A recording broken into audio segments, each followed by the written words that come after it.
Hey everyone, you're watching Conversations in Pop Culture, and I am your host, Andrew Davis. And before we really get into this interview, I do want to remind everyone that you need to support and financially support what you love, whether it is this show, my guests, wrestling promotions, or corporate media. I personally do not care as long as you are supporting something you love and you want to see get made more of, because without money, that stuff doesn't get made. But enough about that, because I have with me professional wrestler Juni Underwood. I think I got your name right. Good job. Good job. Yes, that is me. So I am very excited because I saw you on Wrestling Open. I thoroughly enjoyed the match. Obviously, I think it was Reed Walker your match was with on the opening. Yes, and thank you for sponsoring Reed in that match. That was very kind of you and very helpful. Yeah, it was. We had the spotlight match, which Yes. on YouTube. You know, it was really good, and it got a lot of feedback. Got a lot of really good feedback. So. Yeah. And we're going to talk about that in a little bit, but I am curious because you are brand new to wrestling. And what I mean by brand new is I don't even think you're 6 months in. So nothing. There's nothing wrong with that. So don't give me a pouty face already. Like that's not the issue. It's not a criticism. No. But you are brand new, and I am curious how you got into wrestling, because I've spoken to people who have been in the business for 40 years. I've been speaking to people who've been in for 10. Some people have been in for 5, but everybody has a different way they get in. And also you're in a new generation, I feel. And so what's the story on how you got in to wrestling? So, man, I started I've been training for about a year and a half now. But I started wrestling I started consistently getting bookings and debuts and all that out of the way literally September 5th. So brand new into the world.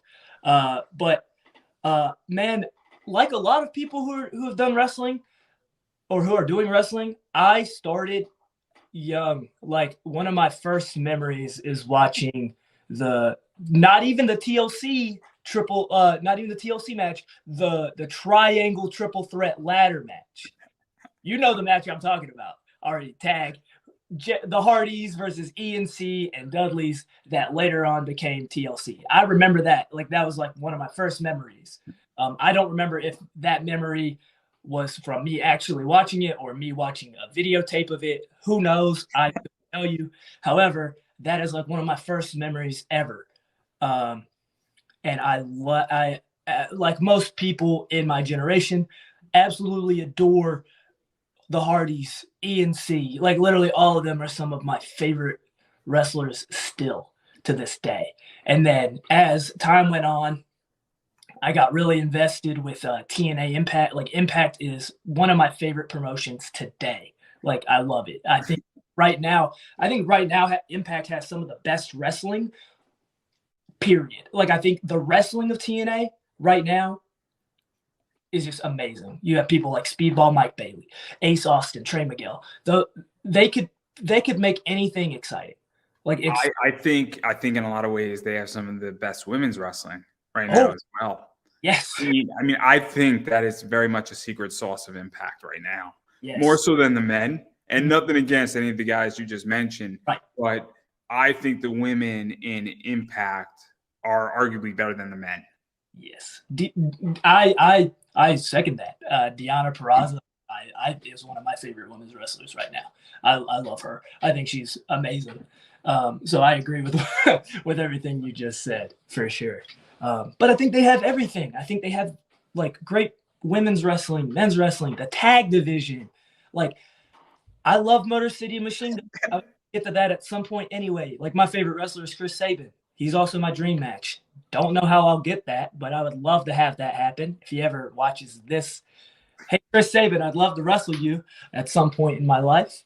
So let's even go further into this, because obviously you're a fan, and then how did you say, hey, I want to do this? Because I'm a fan and I don't want to get in the ring.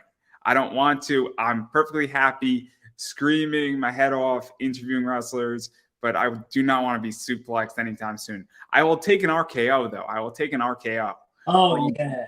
RKOs are lovely, lovely to take. Mostly because they just look really cool. They don't feel great, but they look really cool. It's worth it. It's worth taking it. But yeah, getting into it, man, is something I always wanted to do. I know that's super cliche. It's a super cliche thing to hear, but it really is. It's really something I always wanted to do. I growing up, like there's a video. I was in the ninth grade, which was 6 or 8 years ago. I turned 25 tomorrow, so whatever year I was supposed to be in ninth grade. You were in ninth grade when I was a senior. Okay, I'm 29, so 2012, I think it was my freshman year, something like that. Yeah, I know it's so wild to think about. It's been 10 years. But in ninth grade, I have a video on YouTube. I don't know where it is, but me and a friend in ninth grade put on like on a trampoline, the backyard stuff. We had like one match ever. We posted it on YouTube for whatever reason. But when I did that, like right after that happened, because I got bullied a lot in high school. We'll get into that if we want to get into that. But I was bullied a lot throughout my life, and high school got really bad. And wrestling was like a large reason as to why I got bullied, because they were like, I wasn't super confident in myself. So anytime somebody would throw a slur at me, I would like a homophobic slur. I wouldn't know what to do with myself. And so I just was like, if wrestling's the issue, I'm gonna just cut wrestling out of my life. And so for a large period of my life, I actually just was done with wrestling, which is very sad. But we get to a good point. Like I got here, so like it worked out. But it was like I got bullied for it and I stopped. And it was like right after I made that video. And that video probably didn't help me getting bullied at all. But I got into college, and I went into college as a graphic design major. And I hated it. I was like, this is not what I wanted, because I wanted to do like comics, and like I wanted to draw like comics and stuff. But that wasn't what the program had. And so I'm like, Mom, I call my mom, and I'm talking to her, and she's like, how are you doing? I'm like, I don't like this major. And she was like, well, try something else. Immediately I go upstairs from my dorm room to get a peach Snapple. And I'm walking back, and the night assistant on duty, a night assistant is just somebody who like watches the dorm and like goes on little rounds and stuff to check and make sure nobody's like smoking weed and doing, stuff they're not in a dorm room. And I passed by, and she's watching a musical. And me, I'm like, what are you doing watching a musical? Like, well, who would watch that? And she was like, yeah, we have an audition on Saturday, which is like not even 24 hours out. And she's like, you should audition. And me, I'd never done a theater. I was not big into that. Like I never did it. And I was like, nah, I'm good. And I like went to walk downstairs, and I like recalled the conversation I just had with my mom about trying new stuff and trying something else. And I was like, you know what, whatever, I'll do it. And I was like, what do I need to do? And she was like, you need to have a monologue and 16 bars. And I look at her, and I'm like, I have no idea what any of that is. And so I spent 24 hours. I did not sleep. Like this was like 3 a.m. too. So I stayed up the entire time up until I had this audition. And just, I did a bunch of genie stuff from Aladdin. And I ended up somehow getting into the show. I somehow got on the show. Have no idea. I thought my audition was absolutely horrible. But I got on, and then like through theater, I started to like care less and less about what others said. So then I was like, yeah. And then I started watching wrestling again, specifically Adam Cole. I started watching like a bunch of his ROH stuff, like right before he went into NXT. And then I was like, man, I missed this so much. And so I like started binging all of his stuff, and then he joined in it. Like then he got on to NXT, and I like loved it. And then COVID happened. And at this point, I'm now a theater major. Like I'm doing all the theater stuff, doing a bunch of like shows, whatever. And then, yeah, it like COVID happened, and my partner, who also lives with me now, she was like, "What are some things that you wish you had done, or that like dreams that you had as a kid?" And I was like, "Well, I always wanted to be a professional wrestler, but I don't know if that's ever gonna happen." And she looked at me like like dead eyed, bro. She just looked at me and goes, "Why not?" And I really didn't have an answer because I've always been athletic, kind of like I've always been good at athletic stuff. I've never been great at athletic stuff, but I've always been good at it. Like it kind of just happens. Like I look kind of clumsy, but I do well at it. And she was just like, "Why not?" And she was like, "If your answer is you don't think you can afford it, that's not a good answer." Like she was like, "If you care about it that much, try it and at least say you tried it." And so I graduated college at the end of the COVID, or not even at the end of COVID, the end of 2020. I The graduated. code error, we like to call it. Yeah, that middle era. And then so I graduated, and then I spent about 4 to 5 months working at a landfill, making a good amount of money. I lived in North Carolina my whole life. And then I moved all the way up to Philadelphia, Pennsylvania, and started doing training with world famous Cheeseburger, training with Mike Quest at H2O, training with Speedball Mike freaking Bailey. Like just really trying to Probably Ryan Mooney, I think, was around there as well, probably in that circle. Because I know him and Cheeseburger are very close. Yeah. I've been around him a lot. He's great. I love him. He is so entertaining and he's so nice. He's so entertaining. He was a great guest. Absolutely fantastic guest. Yes. He's just such a fantastic human too. Like every time I see him, he just has something nice to say, which is wild. It's like, there's some people who just don't have anything nice to say, or they just don't say anything at all. There's a saying in comics. So I come from comics. I interview a lot of people in comics a lot, and I put up a post, and I got a lot of criticism for it. I actually had no criticism. I thought I was going to get criticism. I said people in comics have really bad soft skills. That doesn't mean they're not nice people. They just don't know how to effectively communicate. And some wrestlers I feel are really talented, but they just aren't the greatest communicators. And there's nothing wrong with that. They're a wealth of knowledge, but maybe they don't have the gift of communication. And I say that in the nicest way possible. And I might get criticized for it, but everybody has gifts and everybody has, I guess, lack of a gift. And it's a matter of how you utilize your gifts. There are people who are excellent at social media and there's people who are not good at it. And there you go. But there's people in the ring. Timothy Thatcher is not good at social media. He doesn't even have a Twitter, but he's damn good at everything else he does. True. Nah, he's so good. He's so good in the ring. But yes, you're right. And I think that's where you kind of really get to that. I think the thing about like Ryan Mooney and the people who can communicate well, I love those people. And that's not to say that I don't, love the people who are just really good. Oh, you hate them. We know it, right? But because I'm a big fan of everybody. Like, and I know that sounds super cliche too. I'm a very appeasable person. It's really hard to really upset me. Like, I kind of am very much just, I genuinely care about other people's opinions. I'm not a fan of every wrestler, but I respect every wrestler until they disrespect me. That's fair. Yeah, So I have been, and I don't mean like I've had wrestlers who were heels throw like money in my face, but that was part of the characters. That's not disrespecting me. But I've had wrestlers openly like attack me when I was rooting for somebody and said, "Oh, this girl's money," which I didn't think was saying somebody's not else money. But then when that wrestler did that, you've now disrespected me, which means that I'm not necessarily wanting to associate with you.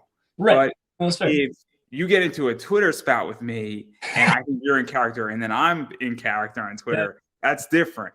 That's different. And if there's a serious issue, somebody will DM me afterwards. Right. But like, that hasn't happened before. Maybe we went a little too far. Maybe this went a little too far. Something like that. Yeah.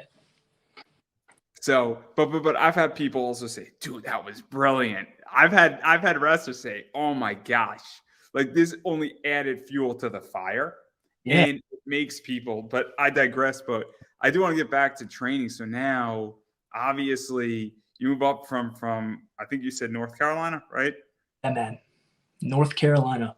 So you move up to Philly. Yeah. Philly is a hotbed for wrestling in a Oh, lot of ways. Pittsburgh, Philly, DC's a nice area. Boston, New York. Yeah. Yeah. And Connecticut is all like in between all of that. So that's where I'm at.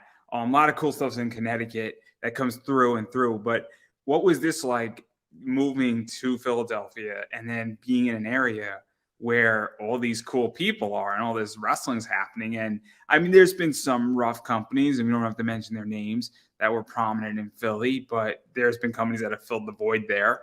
And there are just some very talented people up in Philadelphia. Yeah. I mean, like, I think what's been the most wild to me is like,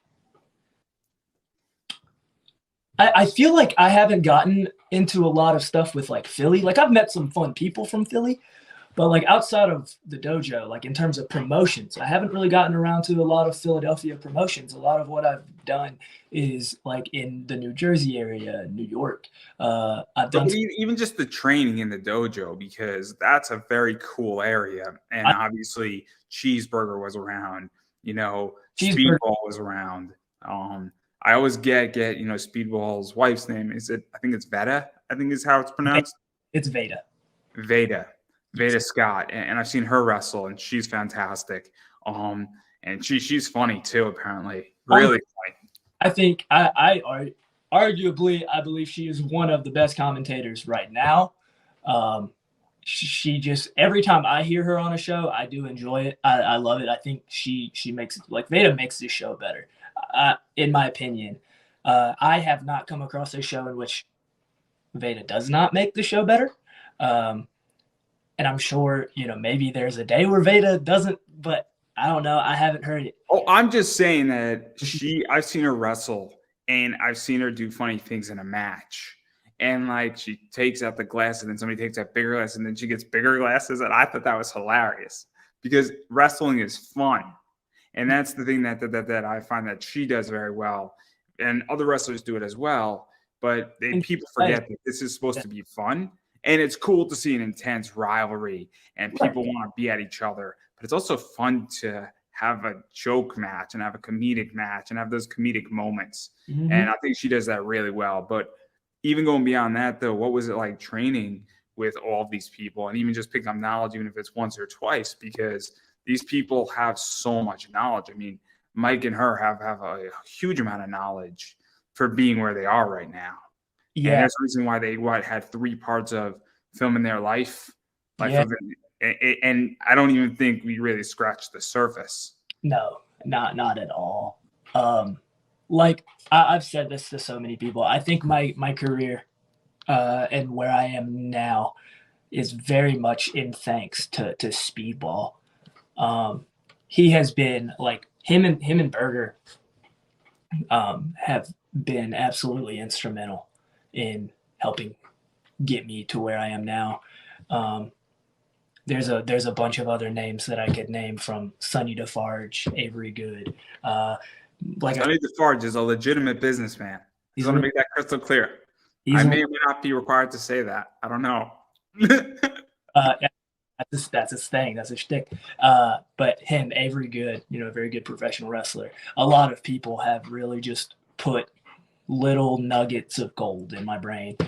But Speedball, literally, he's so cool and so good and just provides this wealth. Like, for example, me and some friends of mine just went to WWA 4 in Atlanta, which is AR Fox's school. And the way that got set up is because I just so happened to hop on Speedball Mike Bailey's Twitch stream.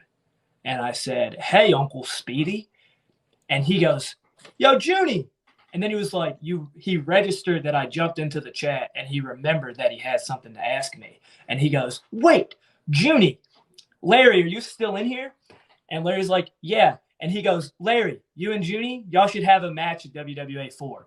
And then literally not even a month later, I get a car and we drive to Atlanta and we have one of the best matches I've had so far. If you haven't watched it, look on WWA 4's YouTube channel. Give it a watch. It's a pretty good time. So let's even talk about that too, because obviously, I mean, we're in a world where knowing people is very helpful. I get a lot of interviews because I know people. Right. A few months ago, got to interview the Bushwhackers. Yeah, I saw that.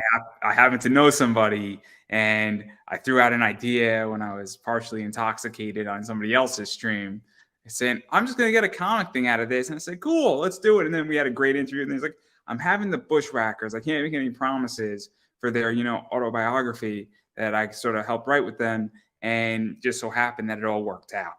Yeah. Very cool moment, but a lot of people in comics I get just because I know the right people. And then I know people know people, and then people are like, yo, you've interviewed all my friends. Yeah. I have to be on your show now. But what is that like? Because I think that's something that people forget sometimes in wrestling too, is that I get interviews because I happen to know a lot of people. I've been doing this for almost 10 years, and I've built up a nice name for myself, but I also am constantly making ingrounds into people and throwing stuff to people and introducing people. And I don't have the biggest audience, but I don't really have a problem getting guests because I built relationships first and foremost. Yeah. And I mean, you reach out, and like sometimes I don't think people understand that sometimes just reaching out goes a long way, because it really was that simple. Just because I know Speedball, that has helped me get into certain areas. Like I'm not sure. For example, with Wrestling Open, the way that I got on that was not like a traditional way.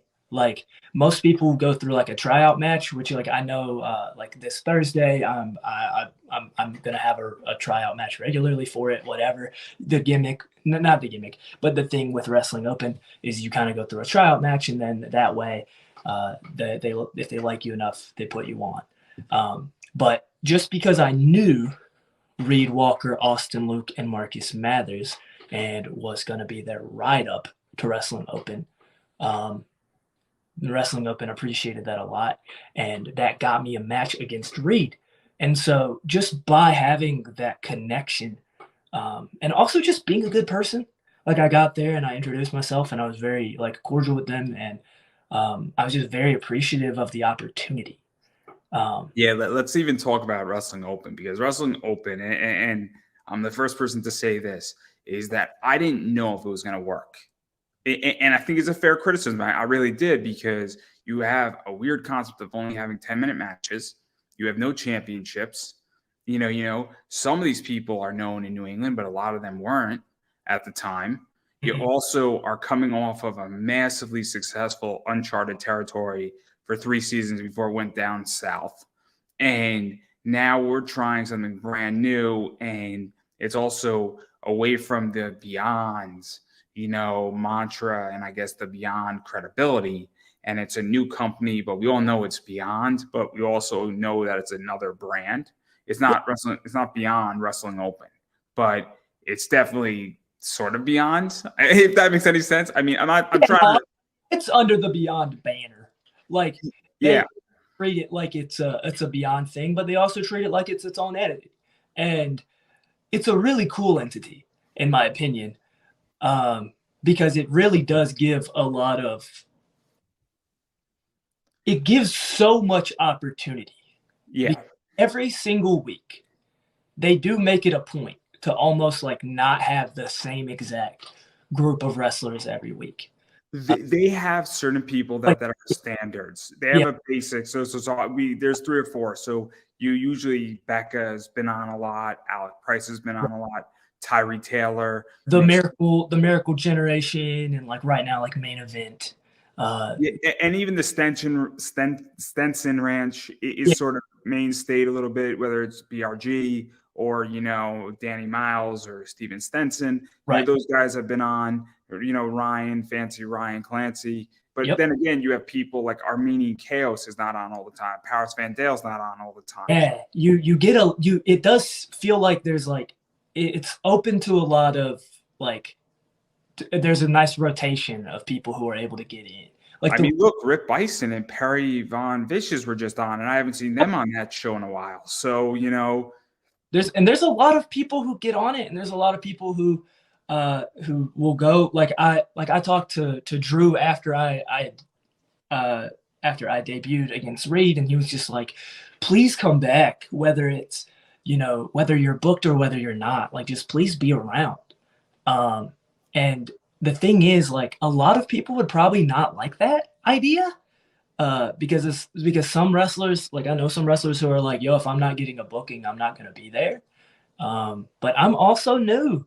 Like I have nothing better to do on a Thursday. So let me just go. And it's tricky. It's a tricky circumstance because it is. I don't mind working for free on certain things and publicity wise. So I like to speak about certain topics, but I've also understand that there's certain topics that I have way too much knowledge on that I can't talk about for free anymore. Right. And so I can't be around and then be on stand, I guess, for a particular topic. But then other topics, I'm more than happy, or you have to pique my interest. So if I know that I tend to speak on a certain financial, thing, talking about comic book investing. So if I know my audience is a hot audience and I have a product I can sell them, I'll speak all day for free if I know the audience is hot. But if a con can't guarantee me, a targeted audience, I'm like, well, can you cover my ticket? Can you cover some meals for me? Can you cover my parking for the venue? And if they can't do that, I'm like, I know what I'm worth though, because I could sit at home and I could do the exact same thing in a private conversation with somebody and make just as much money or more. And so, but then if you want to talk about Astro Boy all day, I'm more than happy to do that for free. So because I understand one of those things has a lot more value than the other. Right. So with Wrestling Open, and me and Tyree were talking about this, is that there's a lot of publicity that can be done with Wrestling Open. Exactly. And it's now, how do you use it, right? I mean, the fact that me and a bunch of other people are tweeting about it on Thursdays, and even when I have a bad Thursday, and every once in a while I'll miss it because I'm out to the movies with my friends or something. But if I watch 40 Wrestling Opens during a year, that's a lot of Wrestling Opens, and there's a lot of publicity to be on that show. Yeah. And how you utilize that is the key. Even in watching for example, like the YouTube channel for Wrestling Open, for Beyond Wrestling Open, you get a match on there. You're getting anywhere from 200 to 300 views, if not more. Like within a month, it is really just wild how much one show can help somebody. It really is. Not only because of, and what I don't think a lot of new wrestlers think about this a lot, but film. The fact that like I have access to this, even though it's a short match, like me and Reed, it's like 5.5 minutes. Even in that short match, I have like just this nice little wealth of film that I finally have, that I have access to, that is so worth the drive. You're touching upon something that's super interesting. I have this discussion with people. So, I say, hey, look, it is, if you were running a Kickstarter, you should support my show. You should send me a book. You should, buy me a coffee. You should do something for me. And a lot of people don't get it. And I'm like, but you now have an interview in play. You now have something that is out there. And look, I mean, I don't fully understand the YouTube algorithms. I don't know if you do. I don't want to make any assumptions. But the idea is that match between you and Reed Walker is in play now. So it could very well be that somehow it triggers something and somebody is watching some weird match, and then it's the next thing that pops up in the algorithm, and now they know who you are. Yeah. And that could be worth a lot of money too. And that's the thing too, is that, well, somebody could be like, okay, cool. Who is this guy? I've never heard of him, but man, that was a good match. It's 5 minutes, and now let me see what else he's done.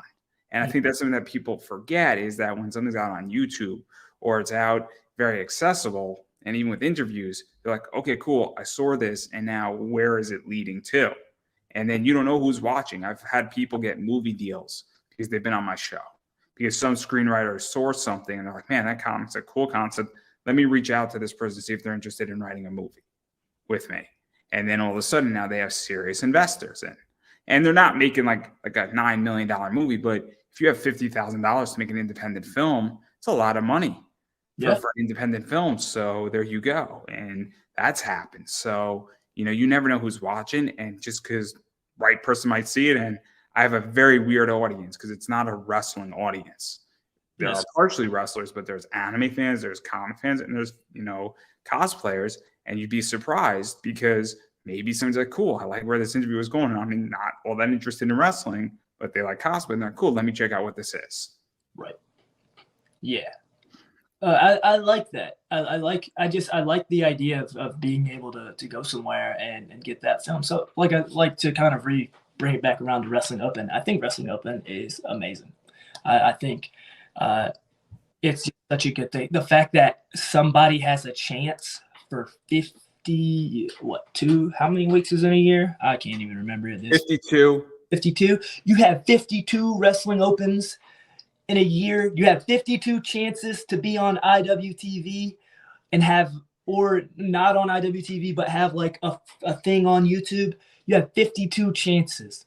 You have more than that because a lot of it now is that you have those events outside that as well. And so there's just a lot of opportunity. There's probably about 75 to 80 times you could be involved with Wrestling Open. Yeah. In some fashion. Yeah. That's what I'm saying.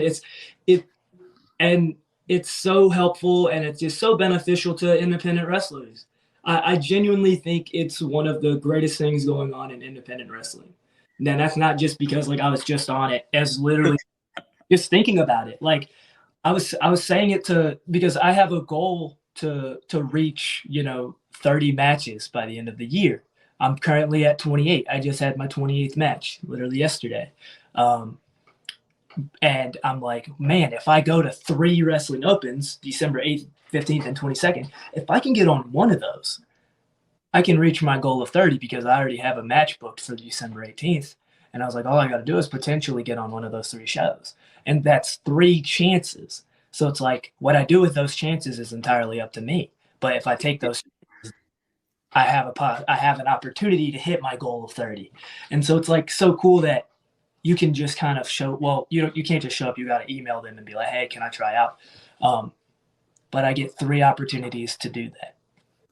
So and it's also fascinating because obviously they do a lot of seminars. Obviously, they brought Evil Uno in there. They've brought, I think, Brian Malonis did a seminar, I think, or maybe he didn't do a seminar. Yuta. What did you say? They did the episode that Yuta was on. Yeah. The debut episode for me. When Yuta was on, he did a seminar prior, which was really and then I know Evil Uno did one, and then I know that there's been a few others as well that have been very interesting. So obviously, I mean, there's that too, and then even just they're bringing in people from who are in AEW and elsewhere, and who have been legendary in a lot of ways. And obviously, they bring in a lot of cool people. I mean, just recently they brought back Anthony Green, and that was cool. So it's such an interesting company, and I know they're doing really well right now. And I could say this openly, and I might get you and me both in trouble. The stupidest idea that IWTV ever had was taking away Uncharted Territory from Drew. I'm not going to talk about this because I don't quite understand it. So I'm just All I'm saying is that I think, yeah, we understand, but we can go to the next thing. You're going to plead the fifth. I want to take my step back and just be like, let's just move on with this part. But no, I think Wrestling Open is just a really good idea. I think it's awesome. I think it's very interesting. I think the Wrestling Festival is also a really good idea. Yeah. I'm looking forward to ICW actually at the Wrestle Festival. Nothing against Wrestling Open. I don't think that's the most exciting thing. I think ICW, No Holds Bar at the Wrestle Festival I don't know how they're going to do it. That's what I'm curious about. I'm a little curious on this one. Yeah, Festival is going to be super cool to watch because I'm going to be back home in North Carolina. I had to make the decision to, family first. So I was like, I'm going to have to miss out on the festival, but I get to be with my family. I wasn't with them last year because I was also doing some wrestling stuff, like training and trying to get super, Just watch it and just start tweeting as a wrestler. Just have a blast. Just like turn on IWTV and just start tweeting and just have a good time. I'm going to watch it. I'm going to watch it anyway. I think it's going to be super cool. There's so much to watch on that weekend too. I'm really bummed out. Because I wanted to see Becca versus Alec Price and the fans bring the weapons match to bring in the new year. I'm not a fan of Slade on this one. I like Slade, but I wanted to see this Becca and Alec Price thing come to an end. Yeah, I don't know. It's going to be good regardless. I'm not saying that Slade's going to do a good job. It's going to be a great match, but I really wanted to see like that storyline completed. I know, but it's also like it'll get completed at some point. People are excited about. There's a lot of people that are really excited about Slade, just because he's really cool. He's a cool dude. He's crazy. He's crazy. There's a GCW JCW show in Boonton that happened like a couple months ago. Speedball Mike Bailey faced Yo-Yo in a ninjas match. They had like ninjas surrounding the ring. It was super cool. It was a martial arts match. That's what it was. And for some reason, we were all dressed as ninjas. Blah, blah. I was a ninja. I can't say that. I guess I can't say that. What does it matter? And it was dope. But earlier in that show, we have to help with a pull apart. And at the beginning of the show, I want to say it was Mance Warner versus Slade. He's another crazy one. And Hoodfoot out with a friggin' knife during this pull apart. And we're like trying not to get stabbed. And pull Slade away, and it was so chaotic. It was crazy. And I was like, man, Slade is wild. And then Mance Warner is also wild because Mance Warner, if you watch it, they're trying to get rid of Hoodfoot, right? They're trying to get Hoodfoot out, trying to get the knife from Hoodfoot. And nobody paid attention to Mance Warner. And he took that to heart because all of a sudden you see this was not told at all. Mance Warner's behind somebody. He has a chair and just straight up hits one of the crew members with a chair and then throws the chair at another crew member because nobody grabbed him or paid attention to him when we were told not to. Like they were just like, yo, just grab Hoodfoot and Slade. Get Slade out of there. Get Hoodfoot out of there. It was wild. There was a night. I was like, man, what is happening? But anyway. I love when wrestling gets out of hand. I really do. My favorite thing was I think Shane Mercer and Gary J at ICW No Holds Bar. And they're just like, screw it. We're going to wrestle throughout the crowd. And then they're wrestling throughout the crowd. And then Larry Legend has to say, if you see the wrestlers coming to you, please move out of the way. And you could tell that Larry Legend was not ready to make that statement. And he was not very happy. And I just started tweeting because I'm like, I think Larry Legend is gonna have a heart attack, and like a bunch of people just started retweeting it, and then Larry Legend retweeted it, and then he just made the announcement again on my tweet.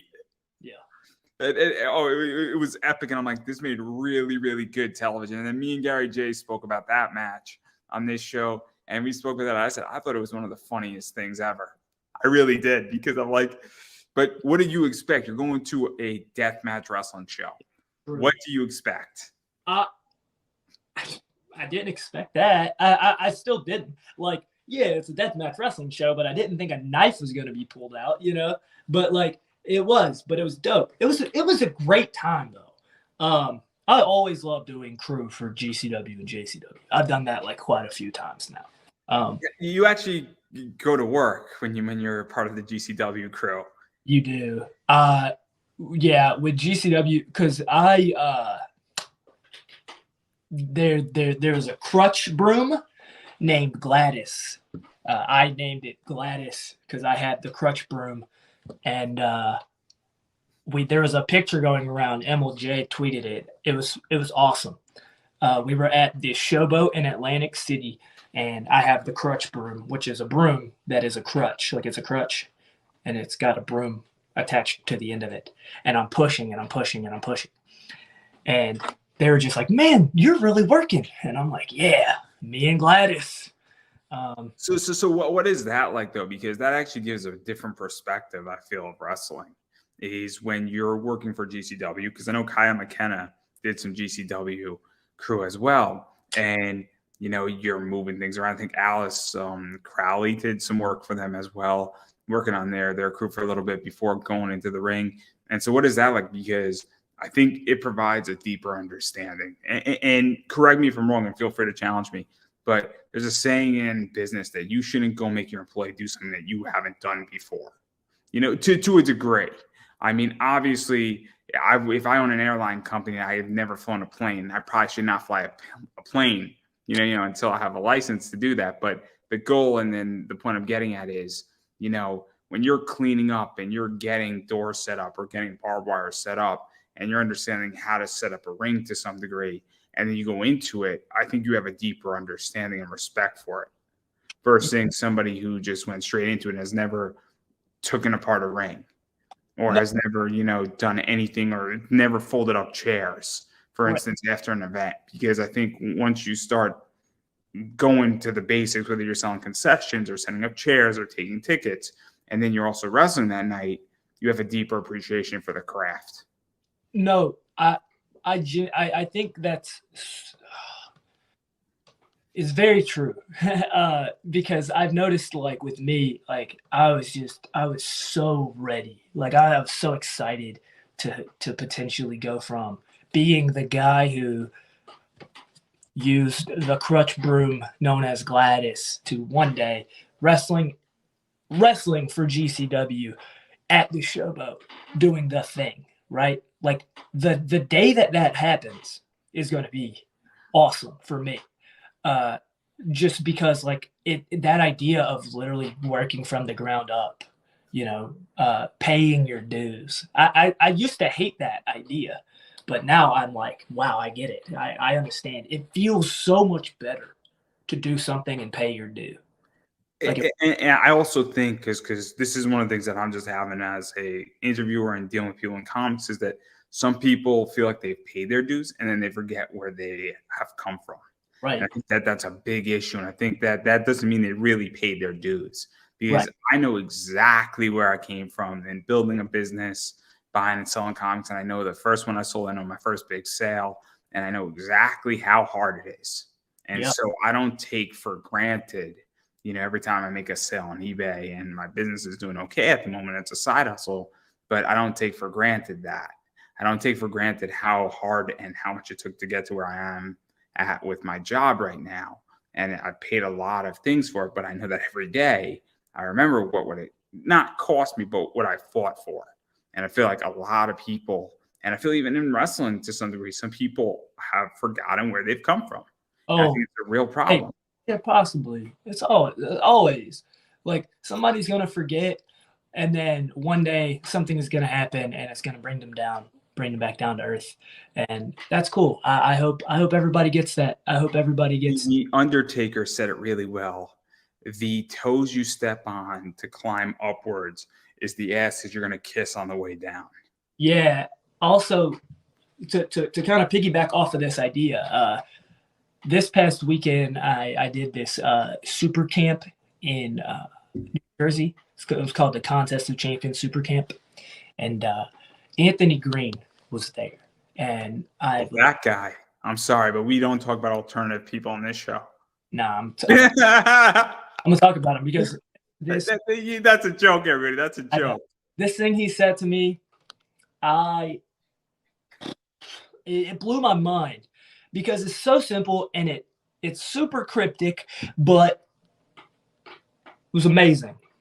Because I'd asked him, I was like, "Yo, if you were me, needing one thing answered, blah blah, what would you ask? What would you say?"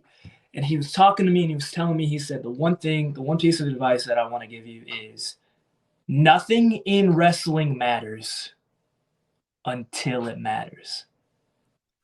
And I was like, I don't and do understand you at the same time, And he kind of went forward and he talked about it and he explained it. And he was just like, he never like complained. He did all the extra stuff. Like, for example, when he was with WWE, it's like he did all the extra stuff. He did all the extra stuff. But while people were getting pushed, he was like, I got released. And I was like, and he felt bad about it and blah, blah, blah. However, because of the work that he did, people did see it. Even though he didn't feel like they did, people do see it. And he got opportunities from that. And It's so interesting. It's interesting you bring this up, and not to cut you off, but even with me, I've done a lot of work, and yeah, I've done people getting bigger interviews, people getting signed, people getting a bunch of stuff, and I'm like, cool. And I'll complain about it. It's okay to complain privately and say, I don't see what's going on, but I've been doing this and I've been surviving for 10 years almost at this point in this media, and I don't have a problem now, getting booked, and people apparently have issues with me. And I'm like, but you don't get it yet.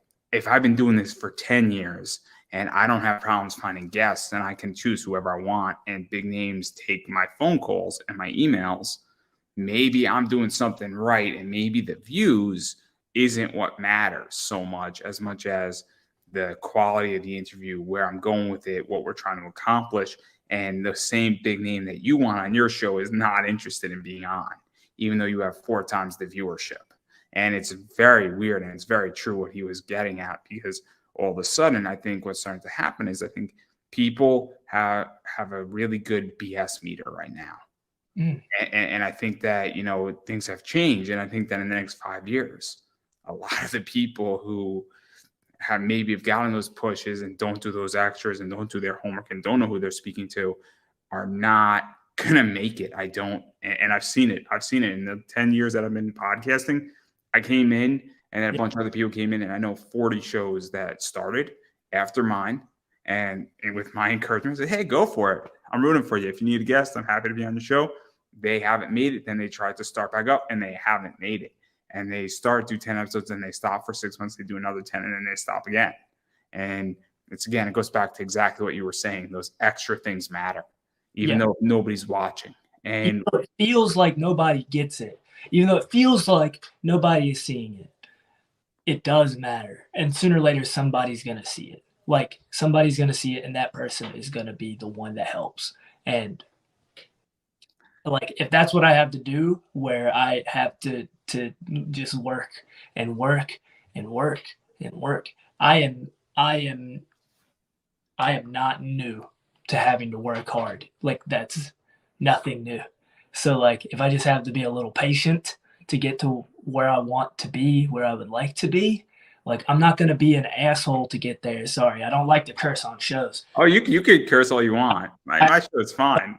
But I'm just like, that one is where I'm really get a little like, I will never be that guy. Like, I will never be an asshole. See, it's interesting, because what I found is that Anthony Green was on my show twice. Ava was on my show. Anthony Green got me Josh Briggs on my show. Really, really cool interview. And so obviously, I mean, very cool. I actually just reached out to Ava. She's great.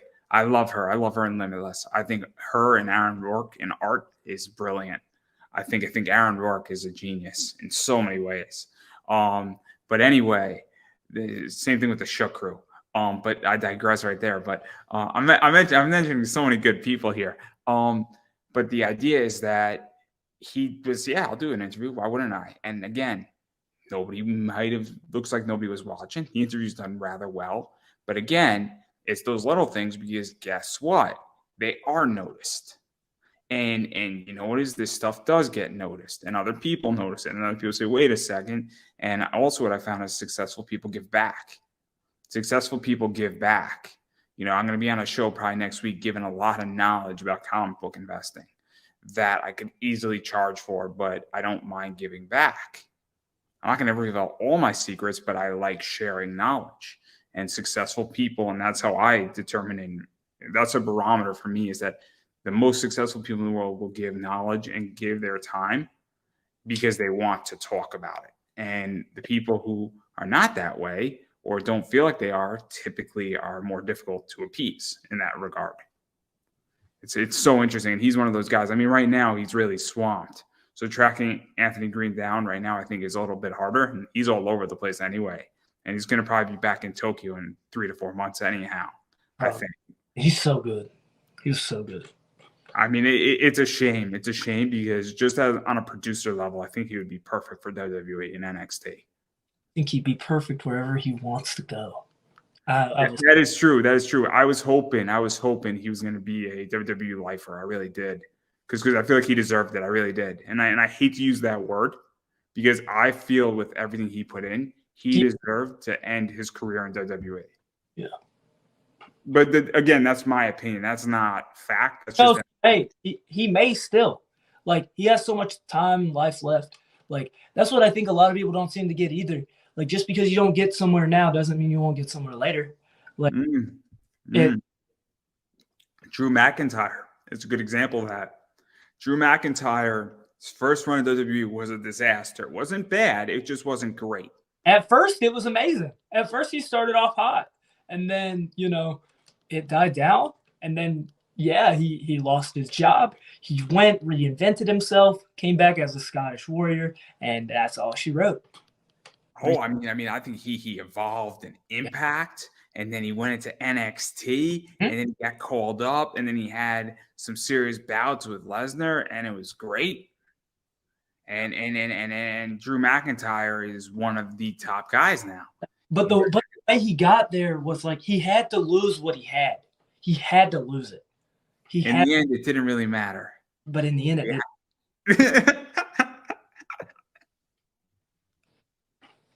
No, you can finish the lyric if you would like to. I mean, I'm gonna let you. No, it's okay. That was way too perfect. That was just way too perfect. That was such a good segment into it. See, you're young enough to understand that. If I was speaking to somebody who was 40, they might not have picked up on it. You know me, always confused, even when I'm not. But anyway, I do want to talk about the Lost Boys though too, because Lost Boys, baby. Now I love Travis Huckabee. Mag Zero is great, and then I think it's Ethan Promise. I want to say. Yeah, man. Again, I've never seen that name before, so I don't want to be disrespectful to somebody's name. That's why I'm always hesitant when I say things and say people's names. But how did this form about? Because I know that I think you guys were in a pro wrestling magic match, I think, or maybe I think that might have been the first formation, or was it a little bit before? Or was it you guys met in training? Like, how did the two of you form? Yeah, so me and Ethan met when we were training. Immediately became homies, just literally instantly, and then we started doing crew and stuff together, and we just so happened to be at a pro wrestling magic thing, and we got picked up. We didn't even have gear yet. Like, if you watch that match, I do not have gear. I literally wore these cool black and blue jogger pants things. Looked cool though. That's always my goal. Like, I always have something with me that I can potentially wear. Like, I always had something. Even if I didn't have gear, I always had something that looked somewhat cool, just to, like, if I go out there, they will at least go, oh, that kid wore some cool pants, or that kid wore a cool pair of whatever. Like, I always thought of, like, yo, whatever helps me stand out in some way, shape, or form. But yeah, me and him, we did the pro wrestling magic thing, and then we recently started wrestling a lot in ETWA, which is where we completely decided on the Lost Boys. I absolutely love that movie. I love the Lost Boys in Peter Pan. I love anything that has to do with those two words in whatever combination. And we were talking about it, and we were like, man, we don't have a home promotion. We don't. And we were, like, talking about it. We were trying to figure it out. And then I was like, I listened to this Hollywood Undead song that just so happened to say Lost Boys in it. And I was like, dude, that's it. And then he was like, what? I was like, yo, we're the Lost Boys. And I was like, and we never die.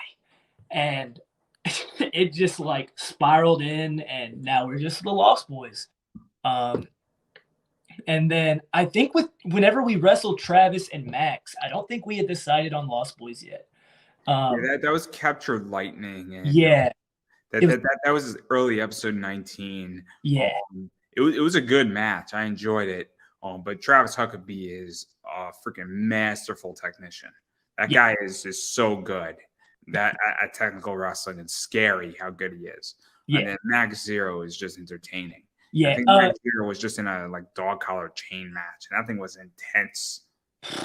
That match, I was not happy. That match was not enjoyable. Where I thought that was like pushing it a little bit. It looked like it hurt. Yeah, it was very violent. It was a very violent match, but it was wild. Travis, I consider Travis to be like, I don't know if he's necessarily quite there, but like he's definitely his generation, our generation's like he's an upcoming Malenko. Like so good, so good.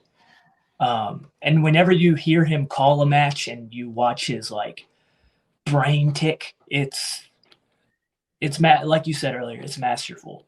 And Max Zero, he's fun. He's just fun to be around. Like, oh, he's great. I enjoy him, but I'm just saying that dog color match was not enjoyable because it looked like it hurt both of them. It did not look like it was a very how do I put this safe match. It's a good word to use. Yeah. But I mean, that's how they are sometimes. Sometimes you get in a match and both of you agree, like, man, I think we're just gonna take the gloves off and we're just yeah. Like sometimes it happens, and that just so happens to be one of those matches. Like I know sometimes they maybe just trusted each other that much. Like I know, people in some practice matches and stuff, Ethan and I, my tag partner, we will go off on each other because we trust each other so much. Yeah. Now that dog collar match, that might be a totally different thing, but like I don't know. That's just sometimes how it can be. I mean, don't get me wrong. I mean, it was not a bad match. It just didn't look. It just didn't look like it was good. Like it looked like both their necks afterwards when the collar was removed, they looked like, oh, we're gonna feel this tomorrow type of thing. And I'm sure they did.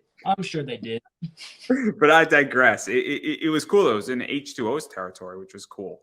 That entire like thing was it was cool that it was nice. I forget what promotion it was. It was a Midwest promotion that went up to H2O. Mm-hmm. And I think what is H2O? They call it the Danny Havoc Arena, I want to say, or is it? I mean, H2O is just like the H2O Wrestling Center. Yeah. They have Danny Havoc as like a part of their Hall of Fame. Yeah. It's been a while because I haven't seen H2O in a while. I've been watching a lot of Wrestling Open. That's about it. And then I've been watching a lot of like pay-per-views on Saturday night, like ICW No Holds Barred. Yeah.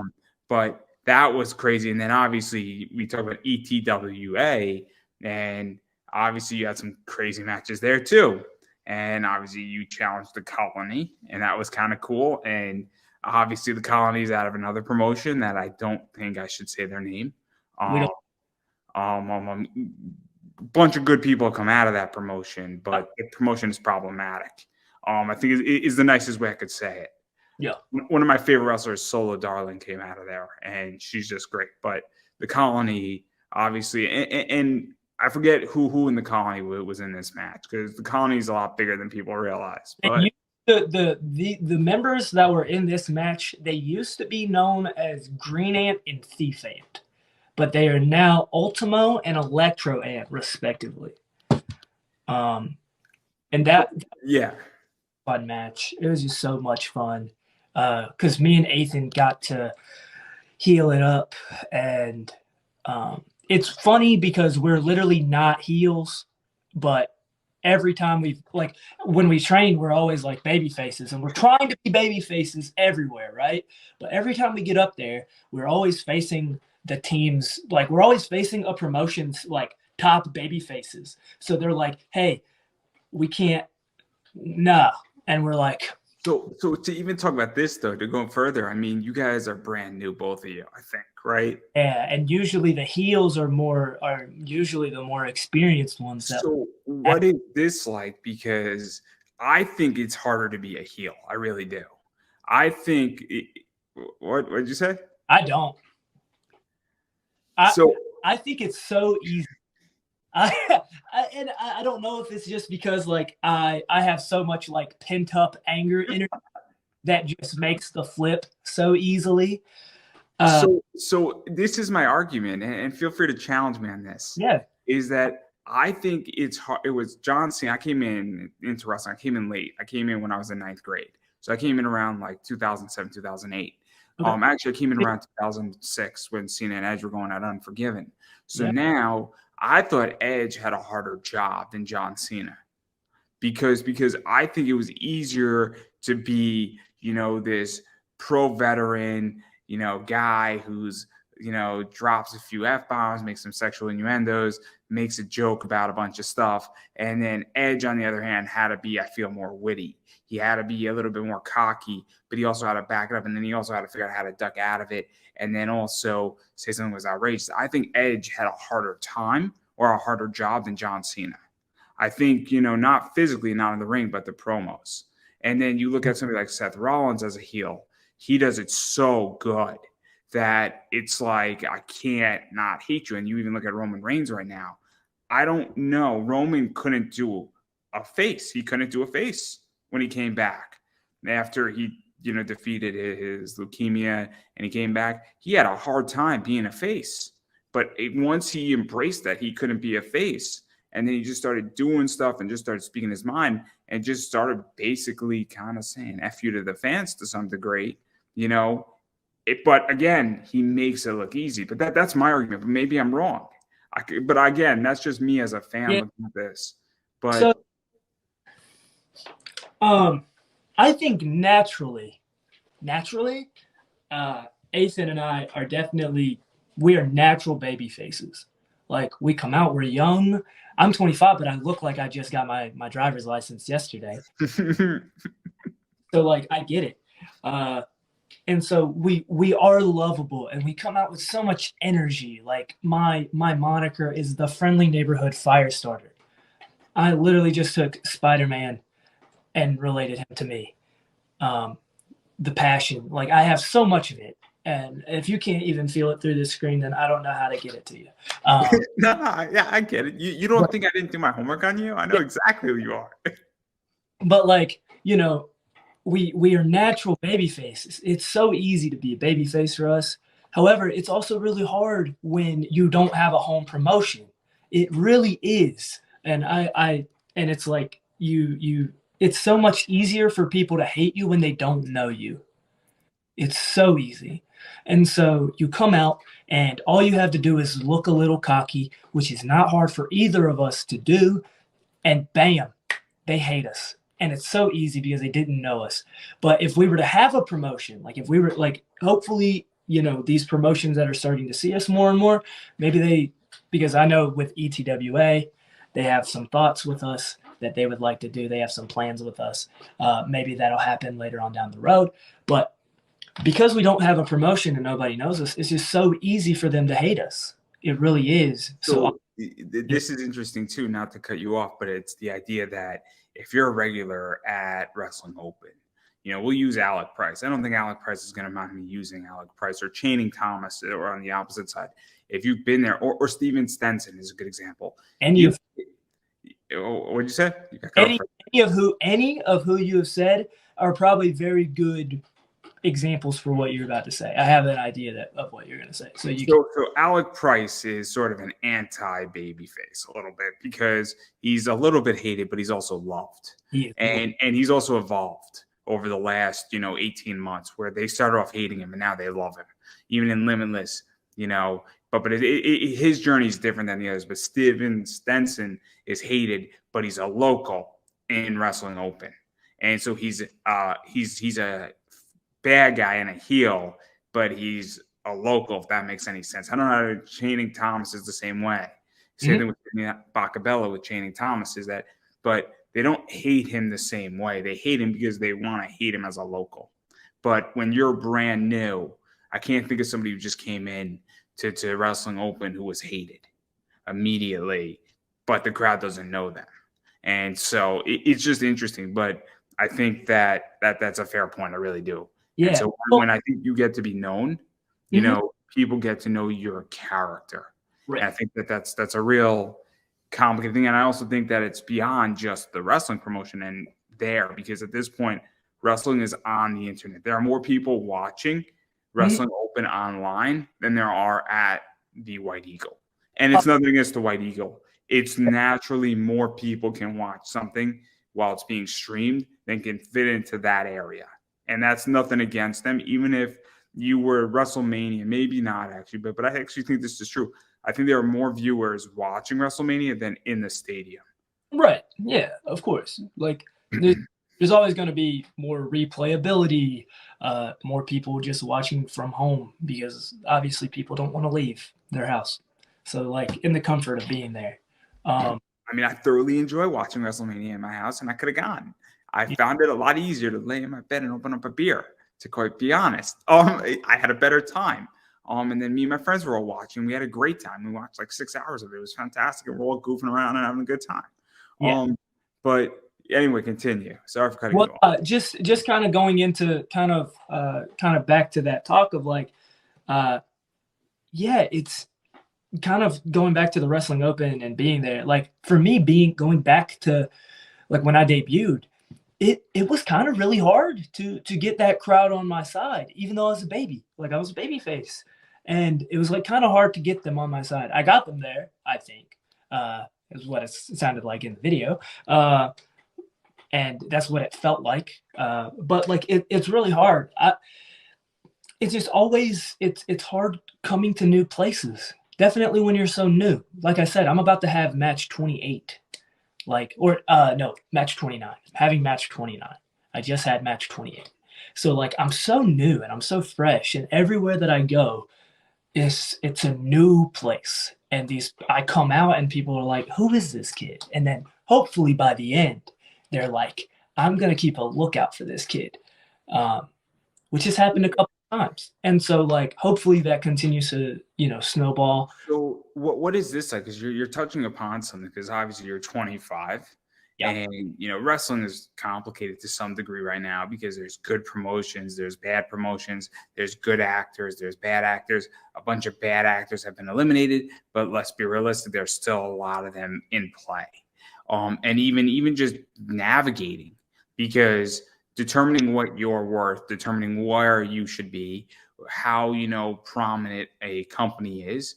If you're on a stream that didn't do what it was supposed to do, maybe it was just a bad outing. At the same time, also making sure that you're wrestling somebody who is, going to be respectful to you. I mean, and I don't mean, in character, but I mean, be safe in the ring with you, because that's a problem too. I mean, let's be realistic. There are people, I mean, Randy Orton has spoken about this, in WWE, saying maybe you put a little more pressure on somebody, because if somebody's a top guy and you give them an injury and they're out for 3 or 4 weeks, maybe you get bumped up. And I hate to say this, but there are people who will do that in the ring. And so, what is this like for you to navigate all that? Because I think it's a real tricky issue, and I don't think anybody speaks about this, but even also just being in a good promotion, because, I had Logan Black on, and he teaches, and I don't know if you know who Logan is by any chance. I don't think so. I may not. He's wrestled for Limitless, and he wrestles down in Brooklyn, and he's great. He teaches a lot. And what he teaches his students is that, if somebody throws trash on the ground, you pick it up and then you tell them not to do that again. And then his objective with his students is to teach them to leave the place better than they found it. For sure. And I don't think all schools teach that. I don't think that all wrestlers get that concept either. And, you want to leave the ring better than you found. You want to leave your opponent better than you found your opponent to some degree. And there's a lot of stuff. You want to just be respectful. I mean, there was an incident that happened last week at Wrestling Open where I don't know what exactly happened, but Rich said something, and now they have a code of conduct, which is sad that we need that. to some degree. Right. I feel like I may have lost what your question was. So, I mean, I guess my question is that how are you navigating all of this concept? Because there's a lot of stuff when you're brand new into the business Okay. that you get lost and tripped up on. And I hate to say it, but young wrestlers sometimes get taken advantage of. Yeah. So, the navigation of that, I don't think I definitely don't think I've figured that out. I don't know if I will. I don't know if I don't know when that could possibly happen. But for me, what I have figured out is trying to navigate everything that I do by giving myself and whoever is involved a little bit of grace. So, did you feel though that, like, I'll give you an example. So, I think there's certain locker room leaders and beyond. I think Alec Price, and I could be wrong, but I don't think I am. I think he's very much a locker room leader. For sure. I think Tyree Taylor is a locker room leader as well. He was not there when I was there, but I know of him and I know that he is very much one of those people that are a locker room leader wherever he is. I know that Effie on a bunch of shows has been very much a locker room leader and has, stepped in certain circumstances that are somewhat well known in certain communities with a younger wrestler and another wrestler, and Effie stepped in and was like, "What are you doing?" to that older wrestler. So I know there are locker room leaders out there. For sure. And so, I mean, I'm just curious because I know I don't know. I think Sonny Defarge in many ways is one of those guys that is very much, a locker room leader. Yeah. And so when you come into one of these promotions, obviously I'm assuming, and correct me if I'm wrong, that you look up to some of these people and you kind of look at how they act too, because I think one of the ways we learn as people is we mimic what works and what has worked, and we try to idolize ourselves with some of the best qualities of people who we view as good leaders. Right. No, absolutely. Like I have told Alec Price, like, every time I've got a chance, yo, I'm so excited to have a match with you one day. Because I absolutely think he's so great. He's so great behind the scenes, whether it's in the ring, whatever. Like, anytime I get a chance to see him, it's great. But to kind of go back into talking about how it is like navigating, I think a hard part is, not even a hard part. What I like right now is that I do get this kind of clean slate. So every promotion that I go to, I get to see, I kind of get to see the best of all of these promotions because it's the first time.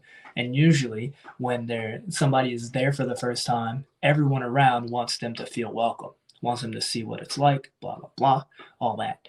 And so being able to navigate it and see, like, yeah, obviously there's going to be, I'm sure I'm going to run into some not good places. I just so happen to have not done that yet.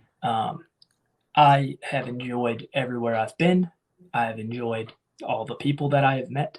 I have not had a bad experience with people. Like, yes, sometimes when going over our match and call, they'll look down on me because I'm not super deep.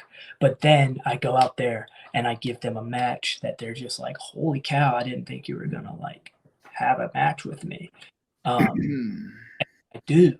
And that part is awesome. Like, that's happened a lot in the last 4 months, where they just totally do not expect me to do what I'm going to do.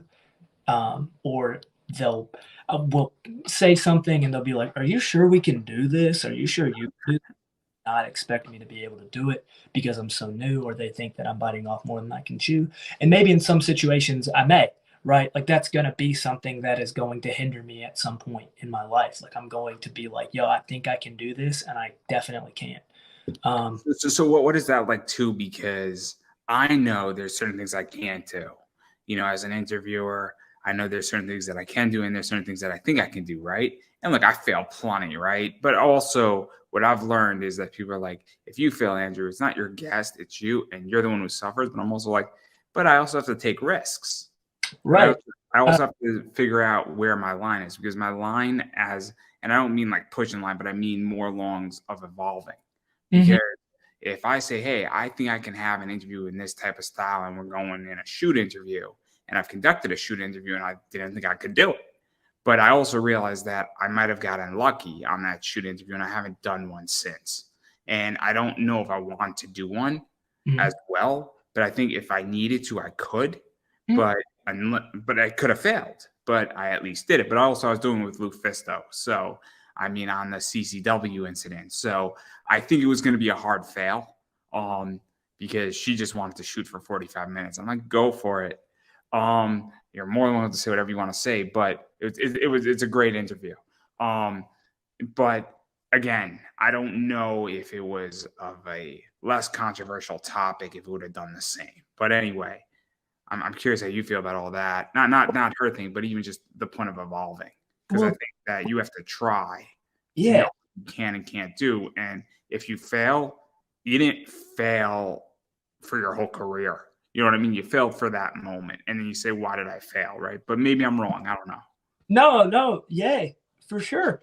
Like one of the things that I've talked about with speedball a lot is like my wrestling ability. What can I do? I know I am not a flippy boy. I'm not a flippy boy. However, there are some acrobatic-like things that I've started doing. Like I do the sweet little Meteora from the top. That's about as acrobatic as I'm gonna get outside of a tope. Because I know I can feel it in my body. I don't acrobat like that. But some of the things that I'm afraid of, like Speedball will tell me all the time, like he's like, hey, don't be afraid of your technical wrestling.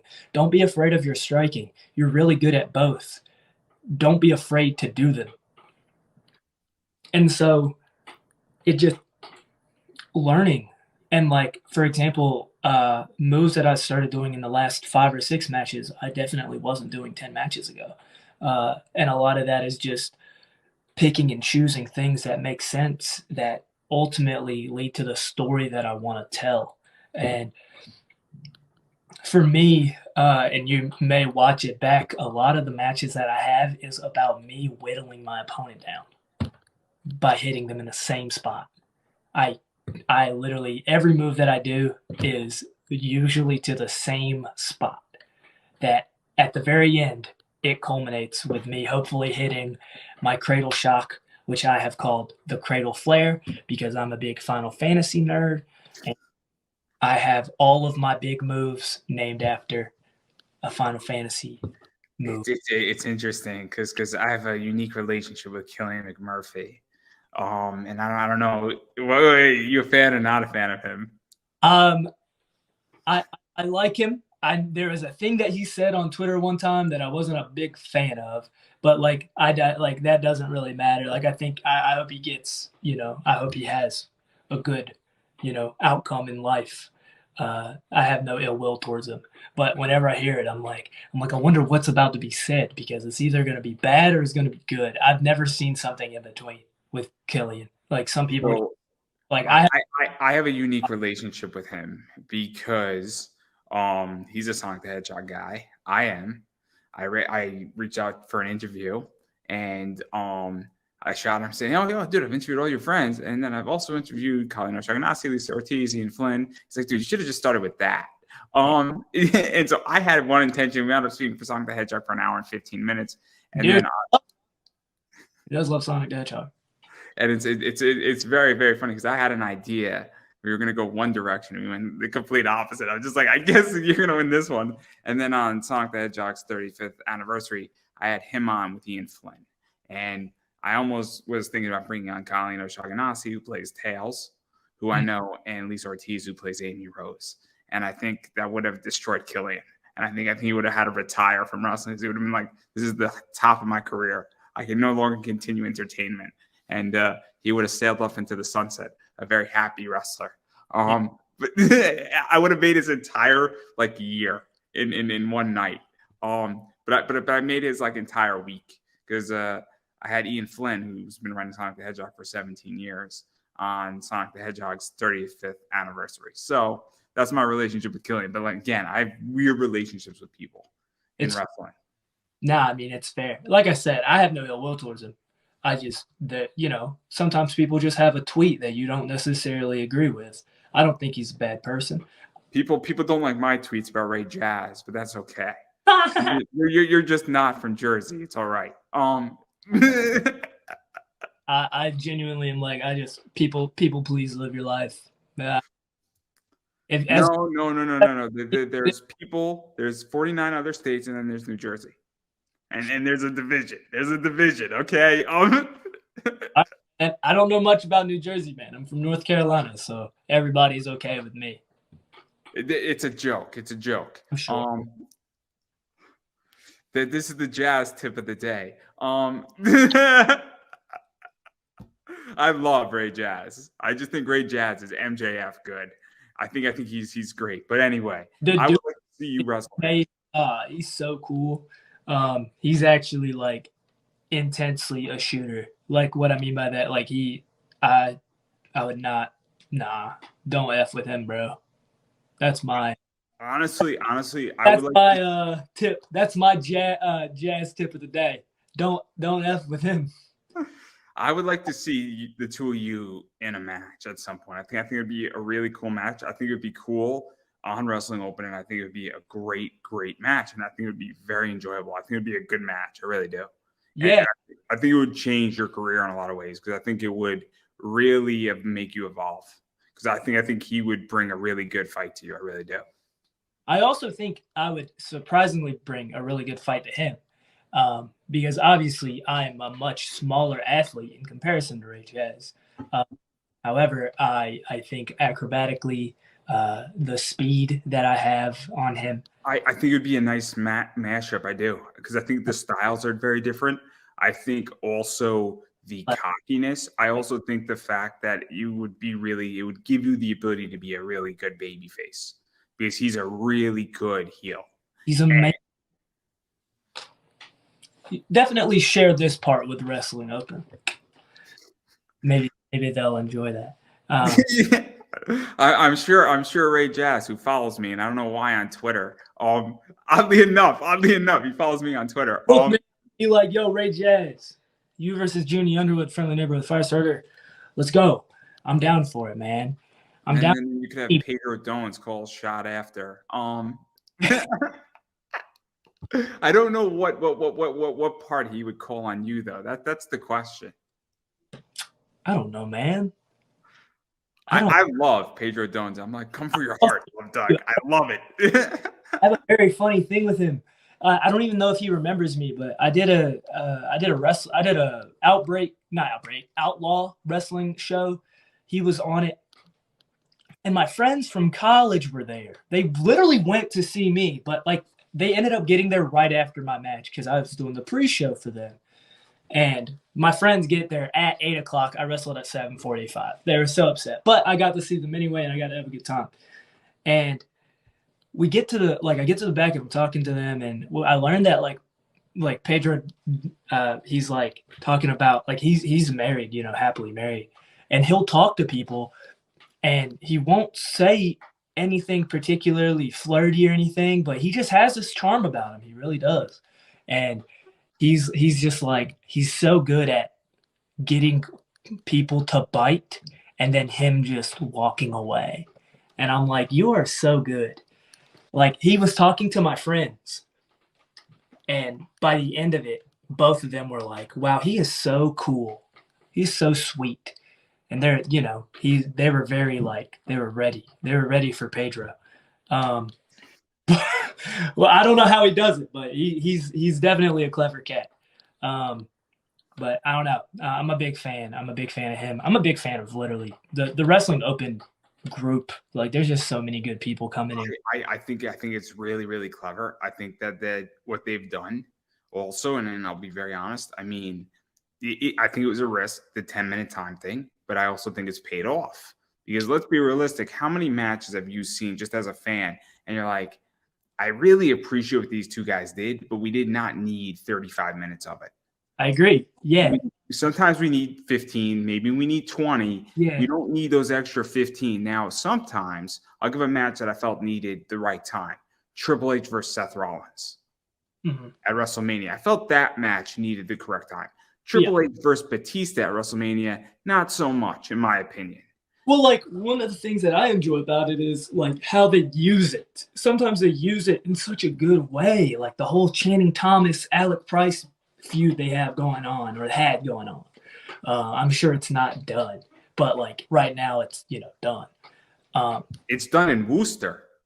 Yeah. But Wrestling Open and Beyond doesn't just go to Worcester. They go to the beach. They go to some other places. Maybe they'll go on the road. Who knows? Yeah. Maybe they'll rename the town, and then Alec Price could be back. Who knows? But I love the idea of, like, he couldn't beat him in the time limit. That idea was so cool to me, and I just think, like, I don't know, it's so cool. I say that a lot. I've said that a lot in this interview, but I do think it's cool. I think wrestling is cool. I like the fact that, because you and I both know, and you could be a fan of somebody, you could say, hey, look, this match just isn't connecting with me. Or you could say, look, sometimes I don't know the two wrestlers who are in the match, and I'm like, I'm kind of not interested. Or sometimes, like, I'll give you an example. We did a tag team endurance. The Battle Royale thing, it was too convoluted for me to tweet about it. So I was just like, cool. I like where it's going. I like the fact that one of these teams is going to get a bye. But I'm also saying I'm not going to be engaged in this match because I don't know the 7 teams here and I don't know their social media. But then when they were individually doing it, there you go. So you have like 16 people in a match. It's hard for me to be engaged in it. But if it's only 10 minutes, I don't feel like, my engagement can only be so limited. Right. And as a fan and somebody who really engages on Twitter, and I like the interaction with other fans, it's kind of nice for me that we're getting spurts of 10 minutes. And then we get a bunch of new faces in there. And then my attention span obviously doesn't have to, be occupied for an hour. Yeah. I think it's you can take it in little bite-sized pieces. It's like microdosing. Yeah. Of wrestling. I think that's super smart in a lot of ways. I think Drew hit on something that is really, really, really clever. And I think that it hasn't been done. I mean, it must have been done before, but maybe it didn't work or it hasn't been done in a while. And I think that Drew touched upon something with Wrestling Open that's like, what do fans really want? And again, it could not have worked, but if it didn't work, he would have thought of something else. Right now, but it's taken off. I mean, it's at what, 49, 50 weeks in a row? I think we just did week 48. I want to say I think we're on 49 now. So, like, something's got to be working, man. And, like, the last couple have been, like, it's getting better and better. And the one with Yuta was so good. Like, it figured something out for wrestling. It really did. Definitely figured something out for independent wrestling. Like, just like I said earlier, the fact that you have all these chances to potentially get a booking and to get your name somewhere, you'd be a fool not to go for it and try it, honestly. Like, it's just gotta. I mean, look, there are wrestlers where so I made this argument with Brian Malonis. I said there was the New England 5. The New England 5 was Josh Briggs, Anthony Green, Dominic Dijak, I want to say, Christian Casanova, and then I put Cam Sakami in there as well. And the reason why I call those the New England 5 is because they really made New England what it is in the wrestling world. And then all of those guys have gone on. Obviously, Dominic and Josh Briggs and Christian Casanova were in WWE. Anthony Green was in WWE. I don't know what Cam is doing, but now Wrestling Beyond, Wrestling Open had to find the next generation. And I think Wrestling Open is that point. They found Alec Price. They found Becca. They found a few others, I'm going to keep talking about them because I love them. I love them all. I think they're very good. But I think that's what Wrestling Open did in a lot of ways, is that it's opened up and it's found the next generation. And look at who's the next generation. BRJ, Steven Stenson. You got Danny Miles, Ryan Clancy. In a lot of ways, Ray Jazz is the next generation. And there's going to get to a point where I think at some point there's going to be a spinoff from something from Wrestling Open. And now you're going to have that new generation, or whether it bleeds into Chaotic or another promotion or Pro Wrestling Grind or wherever it's going to bleed into. Those are the next generation for New England. And without a doubt, somebody from Wrestling Open is going to wind up in WWE and is going to be a next superstar in WWE or AEW, without a doubt. There's no question. It's a feeding ground. No, for sure. Yeah, for sure. I agree. But I don't want to ruin anybody's chances on this. But when a bunch of people get signed, I'm gonna be like, I told you so right here, everybody. So I'm calling it. I don't want to call the body part here because that's not my job. That's somebody else's gimmick. And I believe not in gimmick infringement here. It's a big issue. It's a big issue. And I do not have Mark Sterling on retainer yet, so that's a problem. There's so many wrestling jokes I have. There's too many. Man. There's too many. All out of your pocket real quick. I have all of them on You're on fire. But I do want to back out because I do want to talk about a few more things before I give you a chance to promote yourself. And one of the things is that you've been on a lot of streams with H2O. You've been on a few of those. You've been on, obviously, Wrestling Open. You've been on some other things that have been on YouTube, which is not streaming, but even having a match uploaded on YouTube is very helpful at this point. And depending on the platform, and even because I think the Spotlight match has 700 views, which is a lot. I mean, 700 views you didn't have before, right? Yeah, for sure. And so one of the things that I was speaking with a few people is wrestlers need to be on streaming platforms. It's cool to have a pre-recorded match and then have that thing uploaded onto IWTV. And then, it's there, it's in the library. It will be found eventually, but it's also very cool when it's streaming and it's a live event, whether that's on Fight TV, whether that's on, something, I don't know, another platform beyond IWTV. There's a few others, or Title Match Wrestling maybe, or something else, but it's important to have that, I feel, event status. And so what is that like for you, and how do you feel about that? Because I, as a fan, interact with people on Twitter, right, and that furthers somebody's career in a lot of ways. Yeah, I mean, I think I've heard some people kind of do I've heard a couple of different things. So some people are like, don't do a booking if you're not getting it recorded or if you're not getting it streamed. I disagree right now. A large reason as to why I disagree right now is because I do have access to a cell phone and I can get my match recorded, period. I think right now what is important for me is to get the rep. It's to get out there. It's to get the match. It's to do that stuff. And so, yes, while I do think the streaming is very important, I do think there's a time and place for all of that. And right now, the biggest thing is, am I learning something from this occasion? If the answer is yes, I move on to step 2. Is this going to lead into something potentially?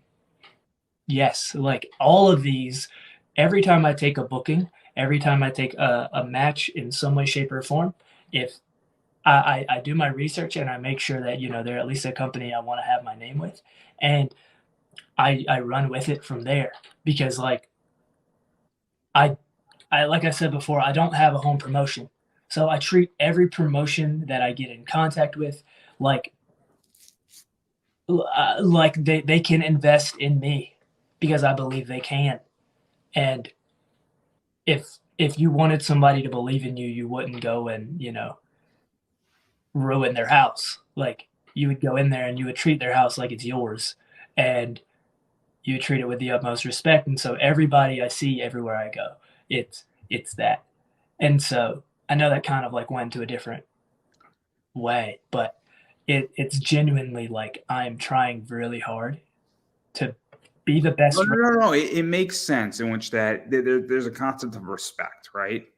So if somebody comes on my show, there's a level of respect where, but again, I'm a very uncensored show. We can talk about whatever you want to talk about within reason. I say be TV ready is the point. So if you wouldn't say something on television or on, Howard Stern's show, for instance, on Sirius XM, so somebody wants to drop an F-bomb, that's not offensive to me. But we can talk about controversial issues, and I do it all the time on this show. But there is a level of respect. There's a level of decorum. If I'm on somebody else's show, I want to be respectful. So if I'm wrestling, or if I am going to be doing commentary for a wrestling promotion, naturally I'm going to develop a character, but I'm also going to understand how to be respectful to that promotion. And I think that's a big issue. And I think it's very important. And I find it, I completely get what you're saying. And I don't know if people, I hope people are picking up, because it's something that a lot of wrestlers, new or old, you need to understand. If you come into a promotion, you know, You're not treat it in a certain way that's respectful. Now you can say, look, I'm worth X and I expect to be paid that. And that's fine too. If you're a 20-year vet, you know, you can demand something as far as money goes, but you also have to realize that there's a respectful way of doing it. right. Yeah, I agree. But yeah. I find it interesting because I've heard people say, look, I would take a pay cut to be on a streaming platform because the social media is going to outweigh whatever I'm going to get, in the extra $200 is not worth the social media boost. And I've heard that, and I'm like, that kind of makes sense. I mean, I'm on certain shows that have a lot of, you know, hype. I've been on shows that have 15,000 people listening. And I'm like, I would happily pay to be on that, because if it's $25 for me to be on a show for 30 minutes that gets 15,000 listeners, that's a no-brainer, especially since it's a hot audience. Me talking about finances, that's good for business for me, because now I'm reaching an audience that wants to buy my product. And I think that's something that people also don't understand. And also, if you have the right to put that match on your YouTube channel and you can record it, that's another thing too, is if the company doesn't have a problem with you releasing the match on your own YouTube channel, that's also something to think about too, even if it's not not streamed out, and they're not going to stream it out, but you have the rights to do it and they sign a release.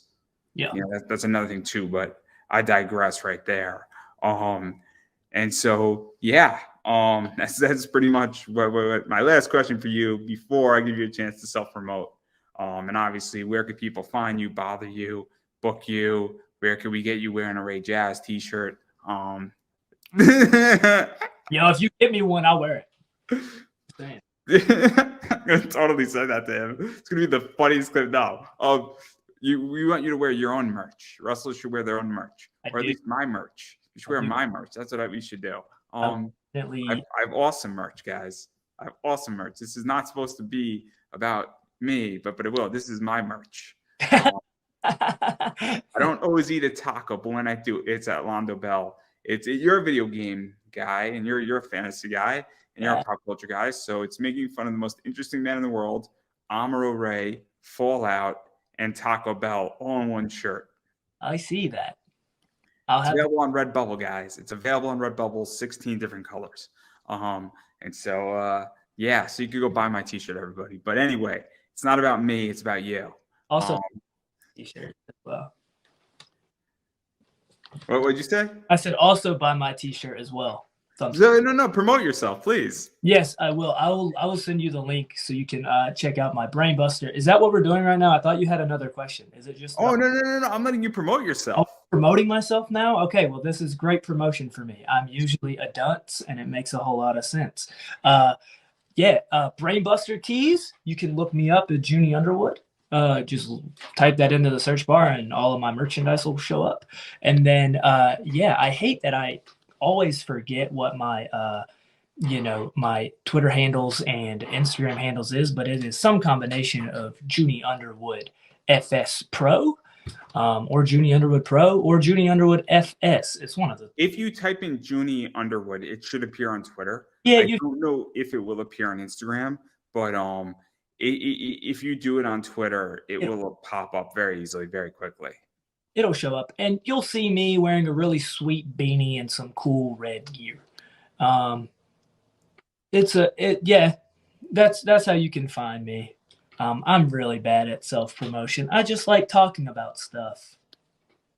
Well, obviously people should go follow you on Twitter. They should go follow you on Instagram. They should go buy your t-shirt.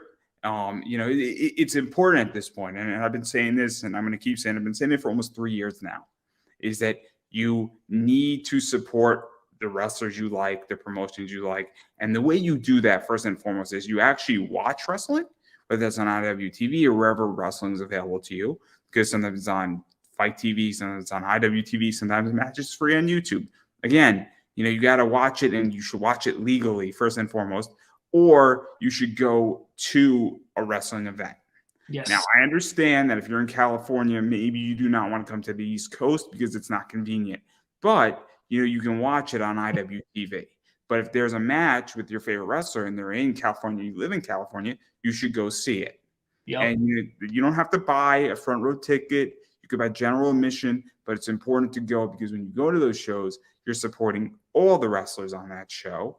And then if you really feel more emboldened, you want to support your favorite wrestler, there's a lot of other ways you can do that too, whether you want to go to a show or not. Pro Wrestling Tees is a big one if they have it. Brainbusters Tees, a lot of wrestlers sometimes, if you DM them on social media, they'll happily sell you something directly or they'll direct you to where you can do it. There's all sorts of wrestling shows that now have sponsor wrestler or, they have donation pages, things of that nature goes a long way. Other merch is a big thing too. 8x10s, I know wrestlers do cameos and other stuff. And also if you have a podcast, ask a wrestler for an interview because I guarantee you that wrestler is more than happy to talk about themselves and who they are to get things further out there because let's be realistic, people love talking about themselves. And so that's something to keep in the back of everybody's head too. And it is very important. But again, if you like something I said at the start of the show, I've been saying it a lot, is you need to support it and you need to financially support it. And whatever that is, and since obviously we're talking about wrestling, you need to support wrestling promotions and wrestlers. And that means buying their merch, that means watching what they're doing. That means interacting with them because it does make a difference. Asking for matches. Like literally going, hey, I would really like to see this person wrestle this person. It goes a long way. Like, I'm serious. Like I know we joked about it earlier with like you talking about me versus Ray Jazz, but like no, I really want to see that. And I'm going to tweet it. Promoters genuinely see that stuff, and it may not happen immediately, but like sooner or later, somebody's gonna go, oh. Well. My idea for BRG it was shot down. I was very upset. He shot it down. A few other people did not. I said he should ride a real horse to the ring. He was not very happy. I said Clip Clop needs to be upgraded. He wasn't very happy with me. Anyway, but that's a way. Support, yeah. In all seriousness, though, actually saying, hey, I would love to see so-and-so wrestle so-and-so. And you could tweet at both the people and say, hey, man, my dream match, at some point in the next year would be to see these two guys go at it. And again, if no wrestler should ever be offended unless the two people don't like each other. Right. And if you know that, then you probably should not tweet it. You know what I mean? People who genuinely couldn't stand each other, maybe don't ask for that match, just out of respect for both. There's a concept that Rich Palladino wanted to say. He didn't curse the other night, but if you ask for a match knowing that two people have real issues with each other, you probably are being a dick. And you should probably not be a dick. But if I say, hey, I think Ray Jazz versus Juni would be a great match, and I tweet at both of you, that's not being a dick. And then I include Wrestling Open in there. Or if I say, hey, I would love to see Ray Jazz's response is probably going to be, who is this kid? Like, it's probably going to happen. But sooner or later, he's going to know exactly who this kid is, baby. But, yeah. Right. Ray Jazz is not. We edit Fireball. That'd be dope. I'm the worst editor in the world. I'm the worst at it. But anyway, yeah. So. But again, I really do want to see this match, and I am absolutely going to lobby for this match. And I may or may not sponsor somebody for this match if we get it. Preferably next year, because right now money's tight. I would much prefer this match in January when I am out of the holidays. Nothing against anybody, but money's tight in the holidays. So for me, at the very least, I'm very honest. So I'm going to lobby in January for this match. Lobby for it so that we'll get it in January.